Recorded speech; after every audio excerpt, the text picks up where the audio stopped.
કાર્યક્રમમાં હાજરી આપવા સુરત એરપોર્ટ માટે રવાના થયા હતા। આ દરમિયાન ધોરણ 10ની બોર્ડની એક વિદ્યાર્થિનીની પરીક્ષા કેન્દ્ર પર જતા વડાપ્રધાનના કાફલાને કારણે મુશ્કેલીમાં મુકાઈ ગઈ હતી।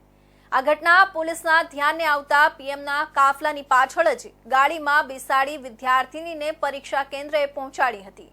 વડાપ્રધાન નરેન્દ્ર મોદી સર્કિટ હાઉસ ખાતેથી સુરત એરપોર્ટ તરફ રવાના થઈ રહ્યા હતા। તે દરમિયાન અઠવા ગેટ વિસ્તારથી લઈને ડુમસ ચોકડી એરપોર્ટ સુધીનો રસ્તો બંધ કરી દેવામાં આવ્યો હતો, જેના કારણે તમામ પ્રકારના વાહનોની અવરજવર પણ બંધ થઈ ગઈ હતી। આ દરમિયાન જ એક વિદ્યાર્થીની જે ધોરણ 10ના બોર્ડની પરીક્ષા આપવા જઈ રહી હતી તે સુરત સર્કિટ હાઉસ ચોકડી પાસે અટવાઈ ગઈ હતી। એક તરફ નરેન્દ્ર મોદીનો કાફલો રવાના થવાની તૈયારીમાં હતો, તો બીજી તરફ વિદ્યાર્થીની પોતાના પરીક્ષા કેન્દ્ર ઉપર પહોંચવા માટે અધીરી થઈ હતી।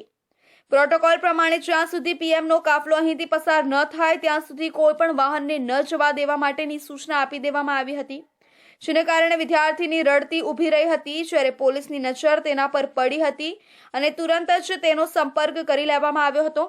જે પોલીસની કાર સર્કિટ હાઉસ પાસે ઉભેલી હતી તેમાં તાત્કાલિક વિદ્યાર્થીનીને બેસાડીને પરીક્ષા કેન્દ્ર ઉપર પહોંચાડવામાં આવી હતી।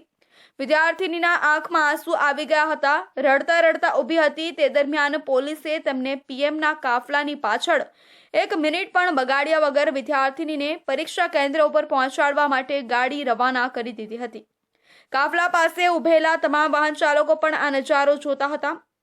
વિદ્યાર્થીની પરીક્ષા કેન્દ્ર ઉપર સમયસર પહોંચી જાય તેના માટે પોલીસે તાત્કાલિક નિર્ણય લઈને પીએમના કાફલાની પાછળ મોકલી આપી વિદ્યાર્થિનીનો સમય બચાવી લીધો હતો।